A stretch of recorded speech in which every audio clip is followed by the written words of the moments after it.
A lorry driver broke down in tears as she met the family of the Queen's doctor who was crushed under her 20-ton vehicle while riding his bike in London. Dr. Peter Fisher, 67, consultant physician for the Royal Household since 2002, was cycling just yards from the Royal London Hospital for Integrated Medicine in Holborn, where he worked as research director, when he wobbled and swerved in front of the vehicle. Samantha Southouse, who has been a professional lorry driver for 20 years, shook hands with his family after the hearing and said, "I don't know what has happened. So sorry for your loss." She was driving at just 8 miles per hour and said she never saw the father of two doctor, who was wearing a helmet, before the collision. He was pronounced dead at the scene by London Air Ambulance paramedics around 30 minutes after the crash. Speaking from her home in Hayes, West London, she said she has been unable to return to driving. She said, "It was devastation on that day. Even with the most careful and observant driver you can imagine, there's blind spots on our vehicles. I never got accused, however there's emotion. There's a human side to this. I'm not a lorry, I'm a lorry driver. I'm a human in the company I work for, do their utmost to protect other road users. There's education I go through as part of the group I belong to. We are educated about vulnerable road users." His family were very gracious today. "There's no closing of this for me or them." Answering questions from senior coroner Mary Hassel at the inquest on Wednesday, Ms Southouse confirmed she was well rested at the time the crash happened, just over 3 hours into her shift, and added, "I looked around absolutely, and as I moved I was looking forwards.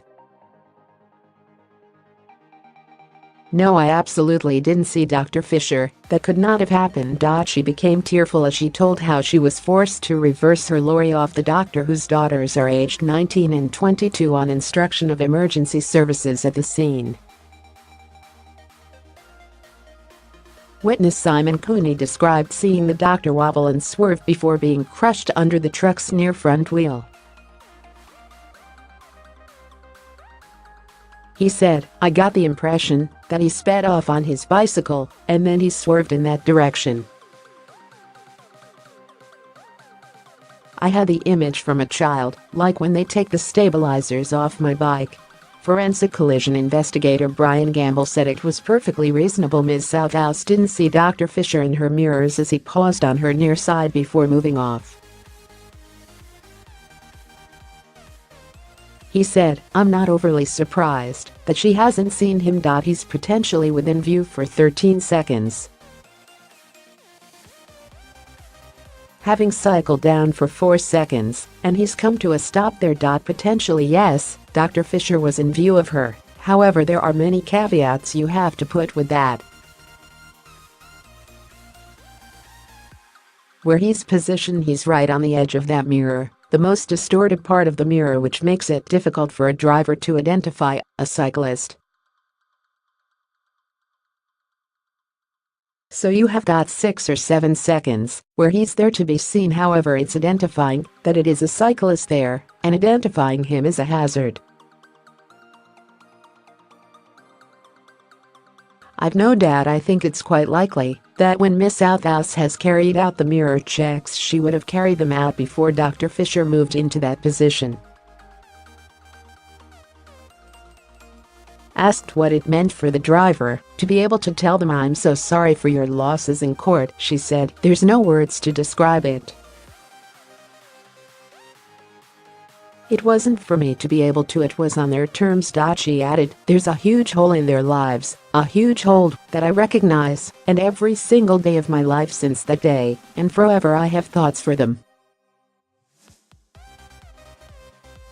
A loss that's that quick. His life was lost that day, which was horrendous for me." I'm a victim, but there's a lot of us squished into a tiny city. There's rules of the road that should be considered by everybody using roads. I'm a lorry driver. I save lives every day by driving carefully. My life could have stopped that day. Emotionally, it did for a long time. I'm back to work. I'm not driving. I'm getting back to living. I'm not better now. She said she had received counseling after the traumatic accident and added, "It is 5 months next week. It broke me. I thought about how I was going to continue as a human. I did not understand how I could." She said she didn't have suicidal thoughts and added, "There's no blame in this instance. It's a fear for any lorry driver worth their salt." Ms Southouse, who has no children and looks after her 80-year-old mother in their terraced home in Hayes, West London, added, "It broke my family too." She thanked passers-by for not blaming her for the collision at the time, saying, "Emotionally they held me. I thanked them all that day." The human state, which you would imagine would be almost a big bad lorry driver, is not how people behave there. It was not their point of view. She urged motorists, pedestrians, and cyclists to be safer on the roads. She said, "Everybody has to be educated, the entirety of anyone using any road in this city. But they shouldn't have to be educated deliberately. They should be aware of their surroundings and aware of their impact on other people." Ruling his death a road traffic collision at St Pancras Coroner's Court, Ms Hassel said, "It seems to me that all the evidence points in the same direction. He was cycling in an entirely unremarkable manner. He was wearing a crash helmet, and he was where he was meant to be, on the inside. A lorry was also proceeding in an entirely unremarkable manner, and also traveling west along High Holborn. The lorry paused because of the traffic. Dr. Fisher was visible for 4 seconds as he come up the inside of the lorry, but of course, that was a mirror, and the lorry driver has 6 mirrors to look at, as well as through the front of the lorry and either side. She wasn't looking at the particular mirror at that particular time, and then he was in her blind spot on the front corner of the lorry. He was then only visible for 1 or 2 seconds when she moved off, and by then she was looking out. It's so easily done. It's so easily done in a very busy, congested road that he came out in the precise moment the traffic moved forwards. It's difficult, I think, for a cyclist who hasn't sat in a lorry to imagine the restriction in the view of the lorry driver." She added she would not make a prevention of future deaths report, saying, "Sometimes a junction layout can be changed to make it safer.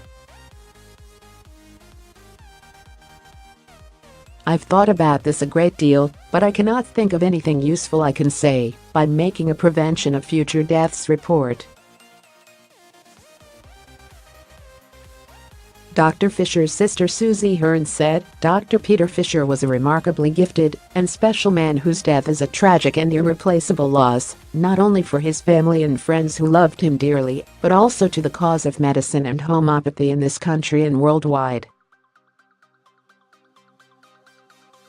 He had been the homeopath to the royal household since 2002 and worked with Prince Charles on his Foundation for Integrated Health. Peter was an energetic man who had cycled throughout his life and who regularly cycled to and from work. He was exceptionally intelligent and knowledgeable and had interests including travel, art, gardening, history, politics and culture of all kinds, swimming and skiing.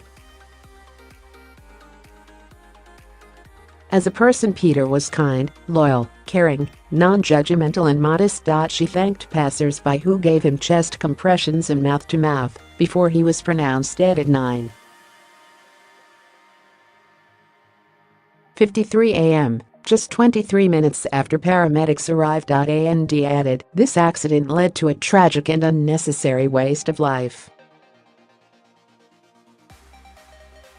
In order to save further precious lives, we urge the Mayor of London to urgently address the issue of cycle safety in London by looking at people-prioritized streets and improved lorry design."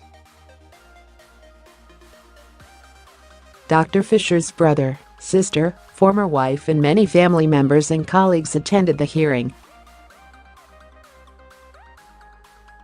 The doctor, of Highgate, who also worked with Prince Charles on his Foundation for Integrated Health, had been out on National Cycle to Work Day. The doctor's grieving family urged Mayor of London Sadiq Khan to improve safety for cyclists following his death in busy central London at about 9:30 a.m. on August 15 last year.